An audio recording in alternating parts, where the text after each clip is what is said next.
responsibility. He's eager to learn, he has the passion for this position, and he knows what he's talking about.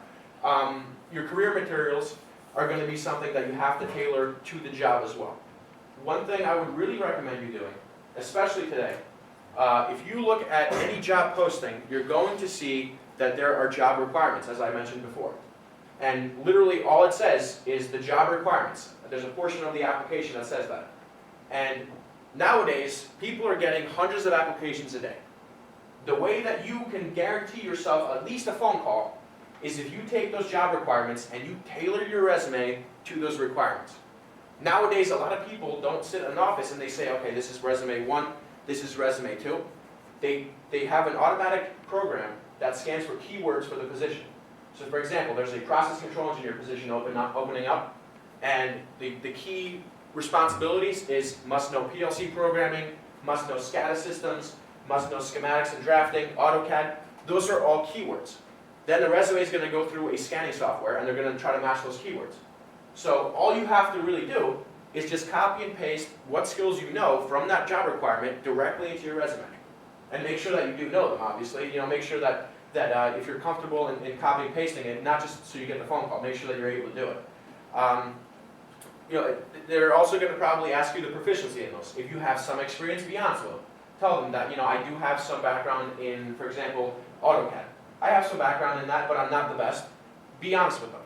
Make sure that you always remain as truthful as you can, and make sure that you always keep your materials organized. Because if you go to one job and you tell them that you know all of these skills, and then you go to another job, you're going to give them essentially a little bit of a different resume. Make sure that you know what goes where and what you told to what person. What I would also try to do is, if you're applying to a job, for example, let's just say in PLC programming, okay? In PLC programming, there's no sense to add stuff that's not related directly to the field. For example, if you're going to be in PLC programming, you don't want to say, I have soldering experience, or I have technical speech experience, unless the position explicitly asks for it. Because that's wasted space on your resume that you could be using to fill it with relevant information. The last thing that I think is very important for you guys to understand is, and you can relate this to basically anything, you have to know who you're talking to and what they know. And the reason I say that, for example, is when you're out with your friends, you have a different tone about you, okay? You're more relaxed. When you're talking to a professor, you obviously tone it down and you remain professional. You don't want to let them, you want to talk to them the way that they're comfortable being talked to.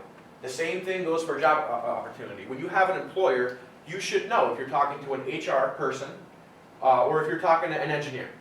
If you know that person that you're going to talk to is an experienced technical person, you want to tailor your conversation and that face-to-face interview on the technical side.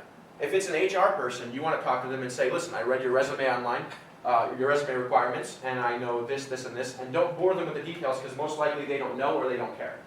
The best thing you can do is find out, who am I talking to, what's his position, and what is he responsible for? And then basically try to match your conversation to hit them so they know and they're convinced that this guy actually knows what he's talking about and he's confident he can do the job. As I mentioned before, you also, just breaking it down, you want to make sure that you know the history of the company, which was mentioned before.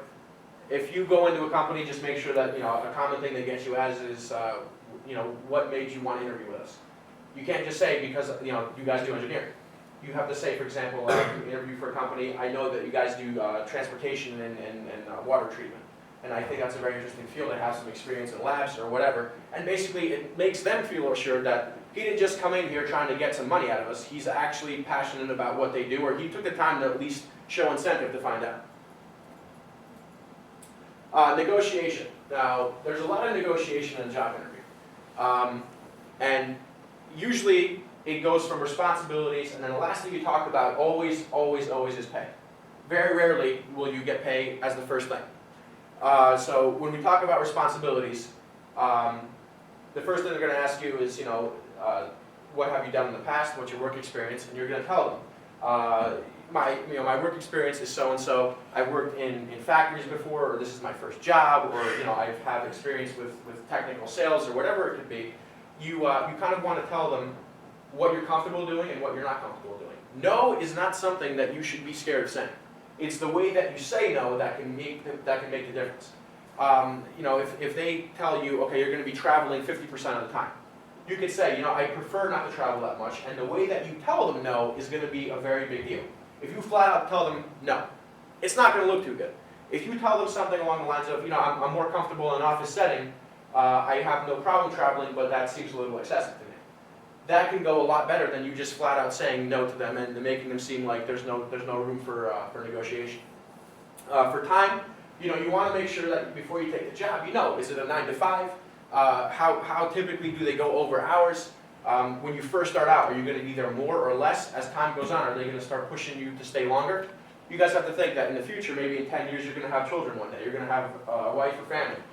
Are you able to give them that off the bat and then make them, give them the impression that you're willing to do that for the rest of your time there? A lot of times you have to realize that 40 hours a week nowadays is not something very common. A 9 to 5 is a very rare situation, especially for our field. You have to come to the terms that there's going to be a lot of instances where you're staying over. But is this job going to take away from your personal life? Because if it does, it's going to start to impact your work time, and you're not going to enjoy your job, and then your performance is going to suffer directly from that. Make sure that you also know the potential growth. The interview process goes both ways, okay? A lot of times you think that when you go to a job interview, you're basically going in there and you're talking to them, and they're asking you all these questions, and you're just firing back at them. Well, realize that even though they're going to give you compensation, you're almost like a salesman. You're trying to convey and sell your product to them, your skills. So you have to convince them that you have the requirements for the job, but at the same time, what are you going to get out of this? They're giving you a salary. They're going to give you some medical benefits. They're going to give you all this, vacation packages and all that. That's all great. A lot of companies do that. What's going to make them different to you? Are you going to learn on the job? Are you going to improve your skills? Are you going to be treated with a growth potential? If you start the company, are they going to promote you throughout it, or are you going to be stuck where you are? Are they going to give you a room for improvement in terms of pay compensation? Are you going to have more responsibilities? Are you going to move up in management? All those questions that you may have, you have to get answered. You don't want to be surprised when you get to the job and then realize, oh, I wasn't expecting this. I didn't know I was going to be doing this, or I didn't know I was going to be part of this kind of environment. Everything that you have about the job, take control of the interview and let them know. I want to know what's going to happen to me too. Because you're giving them the potential of your time and your growth, and sometimes a higher salary or a lower salary may not be worth as much if you went to a job that did give you that growth. Honestly, I can tell you from experience, if you have the option to go to a position where they pay you a good salary to start versus a company that pays you a little bit less, but you know for a fact that this company here has more respect for their employees and they're going to treat you with more room for growth, I would consider this job, honestly. Because chances are, where you start off in salary, if you're not making at least 10 grand ballpark more in about 5 years where you started, then there's something going on that's not correct. You have to kind of reevaluate that. And then compensation is basically where you start discussing your salary or wage. Most likely for anything that's in engineering, you're going to be getting a salary, and a wage, which allows for overtime, is going to be basically for technicians or more technical positions, depending on the company. But most likely, you guys will be dealing with salaries. Now, the things to remember when you're negotiating. When you go to a job interview, you have to realize a couple things. You have to know what you're worth and what you think you're worth. A lot of times when you go to a job, you're like, you know what, I really think I know what I want to do there. I feel like this guy's getting this much money, so I should at least be getting that much. If you're thinking like that, you have to reevaluate where you stand. I think that the biggest thing I can advise is when you're looking at your resume, almost flip the tables around and look at it from the other perspective. If you were a company that had all these resources and they had employees, and they looked at you, is this guy really worth the $50,000, $60,000, $70,000? What he's bringing to the table? And maybe in fact you are. But the way that you gauge that is basically look at your job experience and look at your comfortability with something. If you approach a situation, okay, if I go to this job, I'm gonna have some time to grow and learn what they're doing and training. That right there is gonna tell you that you're starting off at a base salary. In engineering, there's different tiers of engineering. There's engineer level 1, 2, 3, 4. And the only difference between them is the fact that your job experience promotes you to those tiers. Usually 2-3 years experience is engineer level 1, and then every 5 to 10 years you're going up to different positions in terms of the salary. So what you're looking at here is every I would say 10 years you should be making at least 12 grand more based on where you started, and that's a pretty good ballpark. And I can show you that based on the website salary.com, which is another good tool that we'll go into after this presentation. And I mentioned before, knowing when to say no and how you say no is a very, very big difference. If someone throws you a salary, okay, and you're expecting to see, for example, you looked at salary.com, you put in your location, where you're going to be working, you found out what the job is that you're looking for, and salary.com is great because you can put in the job position you're applying for, you give them the zip code or the state, and they give you, for that area, the average salary. So let's say you go to a job and you see the average job salary for that position for your location is $65,000. You get to the job, you convince them, they like you, and they throw you an offer of $50,000. Well, you can't just blatantly say, whoa, this is not going to happen, you guys are trying to screw me. You have to tell them, okay, listen, I came up with this figure based on the following things. I believe I have the qualifications for this job. I'm very confident that I can achieve a mutual benefit to you and myself because I know that if you give me a task, I can handle it. You have to be able to tell them and market yourself confidently. I know that the job is going to be done, and the reason I'm asking for this money is because it's based on the average, the average income in the area, cost of living, and because the requirements for this job are something that I possess, and I can guarantee you, if I'm given a task, it's going to be done the way that you guys want it. You almost have to be like a little bit of a lawyer here. You have to look at the facts. They're going to use the fact that you're a young engineer coming out of school as, okay, he's young, he has student loans, let's hire him. He wants to get some money, and whatever we give him, he's going to take because it's better than nothing. Don't let that happen. Make sure that you understand that just because you're new coming out of school doesn't mean that you can be stepped on. Obviously, you also can't be too confident and too cocky in yourself and say, well, if I don't get at least this, there's going to be some wiggle room. Obviously, they want to save money where they can, but there's a difference between saving money and giving you the short end of the stick. You definitely want to make sure what the compensation is average before you go in there. If you give them, for example, if you don't research this stuff, and you go in a position, and their average salary is $70,000, and you just fire out, I want $90,000. They're gonna see that there's something wrong there. They're gonna be a little thrown back. Like, what is this guy thinking? This job does not deserve that kind of payment. So you basically want to make sure that you're able to gauge your skills. Very simple comparison. If you go to a Honda dealership, you're not expecting to pay $50,000, $60,000 for a car. A Honda is a Honda. An Acura is an Acura. You're paying for what you get. And basically looking at yourself in that same context, all right, I'm not the best engineer, but I do deserve this much at least, and that's going to basically give you a good jumping off point. And I mentioned this already, the interview is not a one-way street. Make sure that you understand that when you go to interview, you take the time and the control to ask them, what can you do for me when I'm here? It's not just like, that usually happens after you got your portion out of the way. They know now about you, they saw your resume, they talked to you on the phone, they gave you the face-to-face, they asked you about your tasks. Now it's your turn. You know what they're about, they're convinced, or they're not convinced, depending on how it's going. Probably at this point they are.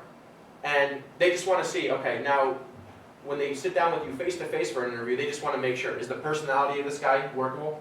Is he a friendly guy? Is he able to have the personality work in this kind of environment? Is he friendly? Is he easygoing? Is he detail-oriented? How does he present himself? That's what the interview is about. Most likely, if you've got the interview, you're in good shape. The only reason they could go bad is because, basically on your end, if you're not prepared for it and they see some staggering disorganization, or if you don't like what you see, you say no to them. And I think that's the biggest thing you have to realize is when you go to these job interviews, you have the power in yourself to say, I like this and this, but I'm not too good in this field. I don't like the fact that you guys are asking me to travel so much, or I don't like the fact that I'm going to be responsible for this many people at my level. You have to understand that they know you're coming out of school. They know your skills because they see your resume. They see how much you've been working. You have to be able to tell them, I also want this. This is my side of the argument. Some tips for success that I really found to be a good compliment. And I hope that you guys take something away from this. Because again, when I was in your position, I didn't have anything like this. I didn't have someone that came in really and told me what it's like to be a student as a freshman and then progress through. I'm going to be honest with you guys. I wasn't the best student when I was in college. I like to spend a lot of time, outside of school and just living the college life. And things like responsibilities for academics, like GPAs, and then studying for exams, wasn't always my priority. It was a change from high school, and a lot of times, that got me discouraged. At the end of the day, you have to realize that if you want something bad enough, and it sounds like some kind of fairy tale, but honestly, if you want something bad enough and you can prove to someone that you're worth it and they believe it, that's enough. You don't need to have a 3.5. You don't need to have, years of job experience. You don't have to be the smartest person when it comes to a specific field. But if you're clever and you know how to sell yourself and to convince someone else how qualified you are, that could be enough. You can ask any instructor in here. I wasn't the guy that was always like the go-to. No one ever asked me for help on labs. No one ever said, Lester's got this one. I just knew that I had a weakness, and I knew that I had to basically make something happen from the skills I did have. And this is basically where it comes in for the additional tips. I saw this and I said to myself, if I'm talking to you guys today, I hope you guys take something away from this other than a free class period. I hope that you guys realize that you made a good choice in the field. You really did. That this is where the jobs are going to. There's a lot of room and a lot of technology that's going to be coming out that you will know how to handle because of this place. And the teachers that teach you, we may be a small school, but the fact is, what they do for us is something that will prepare you better than people from main campus, from technical schools, because we do things the way that they want them done in the field. Some tips. I think that the biggest thing I learned here is organization. I was never really one to take notes. I was never really one to keep an organization up until probably my sophomore year here. When I mean organization, that really is something that's you have to consider for yourself. Keeping a good notebook for your labs, being able to have organization for where you store your stuff. Any notes, any timestamps that you do. If you know that you're working on a problem, make sure that you document. Okay, there was this problem I encountered. I worked on it from this and this date. This is the meter I used. This is the software I used. All of that stuff may seem like a pain in the butt at the time, but that's really going to be the reason why you're able to come back to something and learn from it. Imagine you're working on a system in 2 years, based on the technology that you use today. Let's say you do a lab, you program something, and then you use the same lab for a upper level class, which is happening a lot now. You're going to go back to your notebook and you're going to say, what the hell is this variable I used? Why did I program like this? Or what is this code for? And you don't have comments, or you don't have like an explanation. Now you got to waste time and you got to go back and think, what the hell did I just do there? Why did I spend so much time making this code? It doesn't make any sense. And it worked at the time. It's probably the exact way you should be doing it. But if you don't know what you're talking about, that could be the issue. Even something as simple as when I was working with this analog to digital converter, one of the pins was crooked. Well, that could be the reason why it failed. And then 2 years later, you come down the road, you realize that model of analog digital converter has poor pin design. Maybe I need to get a new one. That kind of stuff is the reason why you're going to be successful, and especially for employers. They want to see everything documented when you're working for places that have standards. IEEE standards, ISO standards. They're going to ask you to basically back up and just prove that when you did this job, that you do it to the customer's needs. And if you say yes, how so? They're going to ask you, okay, show me the logs, show me the tests that you did, show me the equipment that you used.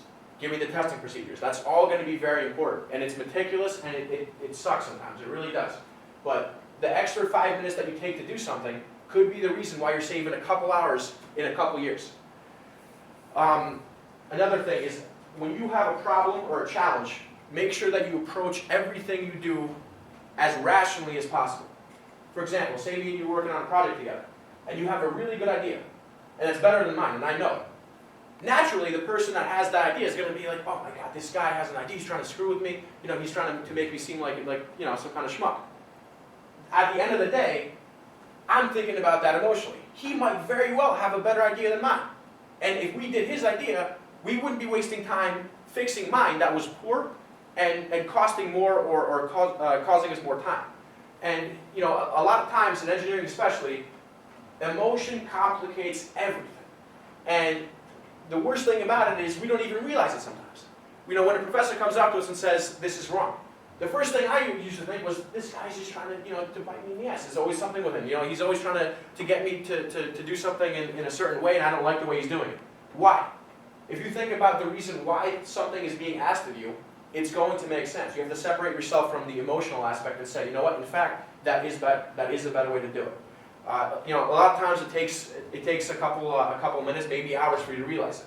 But when you do have a problem, try to separate yourself and step back and say, okay, am I thinking about this because I'm pissed, or is this really the best way to do it? Is it in fact the right way?